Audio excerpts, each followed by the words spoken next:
इच्छा, अहंकार और सही कर्म का रहस्य। पहले भाग में हमने समझा कि जीवन कर्म से चलता है।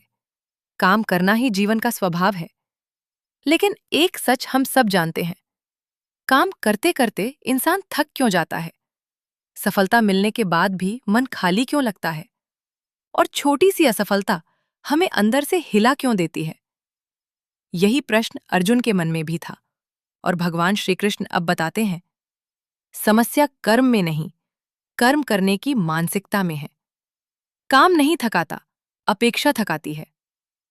कृष्ण कहते हैं, कर्म करना गलत नहीं है, लेकिन उसके फल से चिपक जाना दुख का कारण है। सोचिए, ऑफिस में काम करते समय मन में क्या चलता है?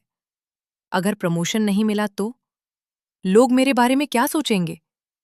मेरी मेहनत की कदर होगी या नहीं? यहीं से तनाव शुरू होता है।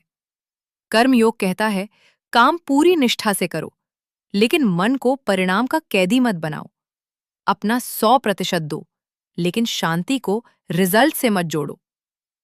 बुद्धिमान और तनावग्रस्त इंसान में फर्क कृष्ण बताते हैं। बुद्धिमान व्यक्ति भी काम करता है, लेकिन भीतर से हल्का रहता है। क्यों?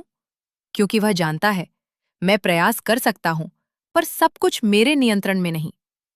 लेकिन अहंकार वाला व्यक्ति सोचता है, सब कुछ मेरी वजह से हो रहा है। और जब चीजें योजना के अनुसार नहीं होती, तो तनाव, गुस्सा और थकान बढ़ जाते हैं। क्या सच में हम ही सब नियंत्रित करते हैं? कृष्ण एक गहरी बात बताते हैं। जीवन में बहुत कुछ हमारे स्वभाव, परिस्थिति और समय से चलता है। हम प्रयास करते हैं, लेकिन परिणाम कई कारणों से बनते हैं। जब हम सोचते हैं, सब कुछ मैं ही संभाल रहा हूं, तब मन भारी हो जाता है।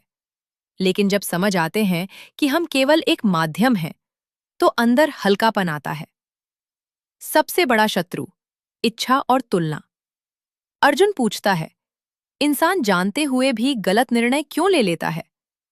कृष्ण कहते हैं, इच्छा और उससे उत्पन्न होने वाला क्रोध। आज की जिंदगी में भी देखिए, जब अपेक्षाएं बढ़ती हैं, तो तुलना शुरू होती कम्युनिकेशन। तुलना से बेचैनी आती है, बेचैनी से क्रोध, और फिर निर्णय गलत हो जाते हैं। इसलिए कर्मयोग सिखाता है, इच्छा रखो, लेकिन इच्छा के गुलाम मत बनो। मन को कैसे संभालें? कृष्ण कहते हैं, इंद्रियां मजबूत हैं, मन उनसे भी शक्तिशाली है, बुद्धि मन से भी ऊपर है। मतलब, हर भावना पर तुरंत प्रतिक्रिया मत दो। रुको, सोचो, फिर निर्णय लो। आज की भाषा में, reply later, react slower, think deeper. यही आत्मनियंत्रण है। दैनिक जीवन में कर्मयोग। कर्मयोग कोई सिर्फ धार्मिक शिक्षा नहीं है, ये रोज की जिंदगी में ऐसे दिखता है। ऑफिस में काम करो, लेकिन दूसरों से तुलना मत करो। घर में जिम्मेदारी निभाओ, लेकिन शिकायत कम करो। सफलता मिले, विनम्र रहो। असफलता मिले, सीख लेकर आगे बढ़ो।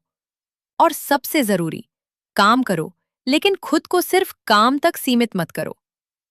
अध्याय 3 का असली सार। कर्म करो, लेकिन बिना अहंकार के। प्रयास करो, लेकिन बिना डर के। जीवन जियो, लेकिन मन में संतुलन रखकर। याद रखिए, दुनिया कर्म से चलती है, लेकिन शांति सही दृष्टिकोण से आती है।